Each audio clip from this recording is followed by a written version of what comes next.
Well, we're back in Detroit with it, and we're covering a story now in Detroit, Detroit O'Reilly's Auto Parts, where Vietnam veteran, he was either 69 or 75-year-old man, James Howard Jr. was working part time. It's a family, a father, a grandfather, been married for a long time, family man. Was gunned down by two female real niggas, two female goons. Came into the store to do a robbery. And ultimately it turned into a robbery homicide. These two female goons fired one shot, one kill. And the elder lay on the ground and he's now deceased. We're going to roll the clip and we're going to see this powerful. I'll just roll the clip and I'll give my commentary when it's done because this one was painful. This one was painful. Today, the final chapter came to an end in the murder of a beloved auto parts store manager, but not before an emotional outburst in court.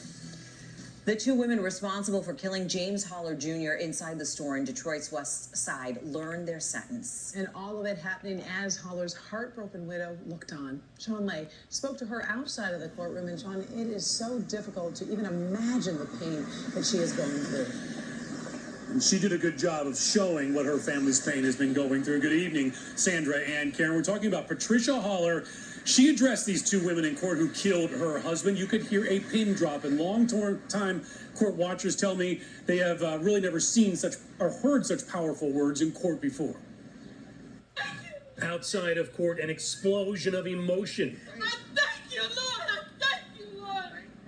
Thank you, Jesus. Thank you, God. Inside, an eruption of anger. I want to get her. Yes, I do, Your Honor. I want to get her. You just don't know how I want to get you. You don't know how I want to get you, man. The wife and children of James Holler Jr. getting their final say as the two women who pled guilty to robbing and shooting Holler to death last November inside an O'Reilly Auto Parts store were sentenced. Shooter Shante Anderson got 30 to 60 years. You don't know what you did, young lady. Do you understand me? You don't know what you did. And I wish I could get to you to hang you in here today. Anderson showing zero remorse. I want to say that people make mistakes, and your mistakes don't define who you are as a person. Ebony McHugh Ross got 21 to 50 years, and this message from Holler's son. And if at all in my power, I'm going to make sure you spend every single year of that sentence to the maximum behind bars. And that's my goal. I just wanted to get her, but vengeance belongs to God, not me. But at that moment, I just wanted to get her. And I know that wouldn't have been right. Back here live, Patricia Holler had one more message for the court and the women who killed her husband, saying that he fought for us in Vietnam. He was a Marine, came back, raised a big, tight-knit family, was working a part-time job at O'Reilly Auto Parts to lend his expertise of fixing cars, and that's when the two women came in and shot him to death. Back to you. Thanks for their family. Sean, what about the getaway driver that was involved in all of this? There was a lot of talk about a third suspect the entire time here. His name is Leviticus Butler. He was the getaway driver, also boyfriend to both of the women sentenced today. He cooperated with police and prosecutors in this and testified against them, or was willing to at least. And he's on probation now for being that getaway driver. We're back. And I want to talk about Shanta Anderson and Ebony McEwen Ross. They both pled guilty to second-degree murder for the murder of James Holler Anderson. Shanta, who pulled the trigger, was sentenced to 30 to 60. And Miss Ross, she was sentenced to 21 to 50. I want to talk about legacy. I want to talk about a man and his family. As the mother said, you don't know what you did, young lady. You took out a man who raised the family. He was a veteran. He was loved. In a place where we don't have enough fathers, these girls were heartless. The son stood up and said, I'm going to make sure that you spend every year in jail as you can. The one girl was in there crying. All that real nigga stuff went out, but the other one was void of emotion. The one that actually pulled the trigger. The one girl was crying. All that demon Detroit shit went out the door because she knew that she was going away forever. She took her life. This is the second time up in the Michigan area where I done covered 2 female real niggas.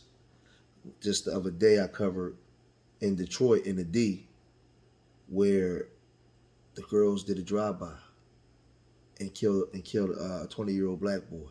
Now we're doing another video on 2 female real niggas robbing a store, a auto parts store, and shooting an elderly man in the head. What's in the water in Detroit? What's going on? And when it was time for sentencing, she showed no remorse. Even when she saw the pain that she caused.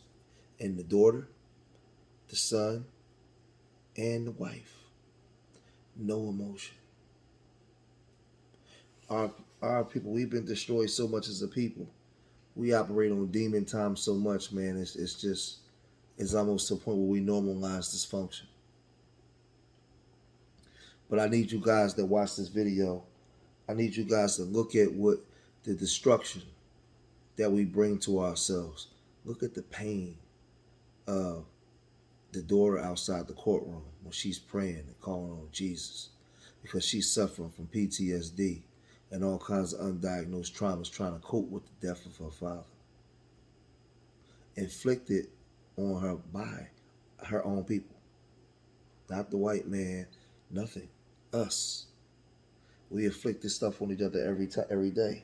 Eyebrow keep going to my eyelash. I do these videos because we need to see it. We need to see what it looked like. The community owes Ebony and Shanta no loyalty, none. They went into a store and shot a civilian. Not another real nigga, a civilian. The community owe them no loyalty. The son had every right to get up there and say what he said.